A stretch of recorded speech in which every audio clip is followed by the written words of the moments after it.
واعبدوا الله ولا تشركوا به شيئا. Un frère veut épouser une deuxième, mais la sœur est un peu inquiète car le frère ayant un bon poste d'ingénieur se rase la barbe et porte une tenue de kafir. Le frère a du ilm, masha'Allah, y a-t-il un mal si elle accepte? De toute façon, comme on dit en arabe, on dit shar ahwan min shar. Il y a un mal qui est moins mal que l'autre. Il y a un mal qui est moins mal que l'autre. Quand une sœur veut se marier, avant de voir quel est son poste, etc., elle voit quelle est sa foi et quel est son ilm. Elle voit quelle est sa foi et quel est son ilm.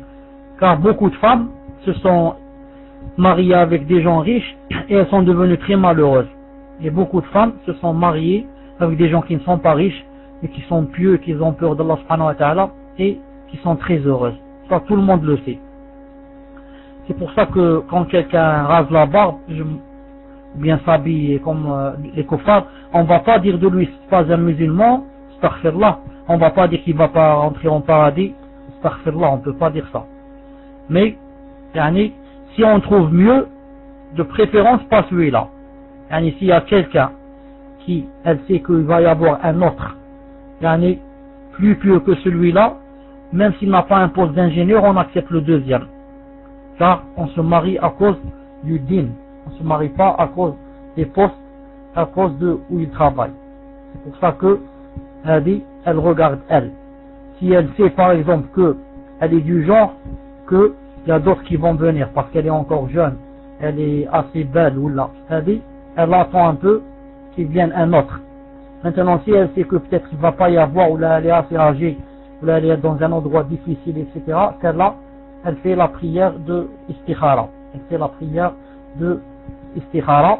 Et peut-être que, on ne sait jamais, peut-être que celui-là, elle peut lui poser comme condition. Elle peut lui poser comme condition au moins la barbe, au moins. Au moins la barbe. C'est plus important que le qamis, car le qamis n'est pas obligé, mais la barbe c'est obligé, il y a une différence. Au moins elle lui dit, je voudrais qu'il laisse la barbe et que s'il s'habille de pantalon là, qu'il mette par exemple un pantalon assez large, qu'il mette par exemple une veste sur le pantalon. Il ne laisse pas comme ça, il met quelque chose qui descende comme ça de son dos. Et qu'il mette le pantalon assez court, etc. Inch'Allah ta'ala, demande à Allah subhanahu wa ta'ala qu'il l'aide pour choisir celui que Allah Azza wa Jalla aime et avec lequel elle sera Inch'Allah ta'ala heureuse.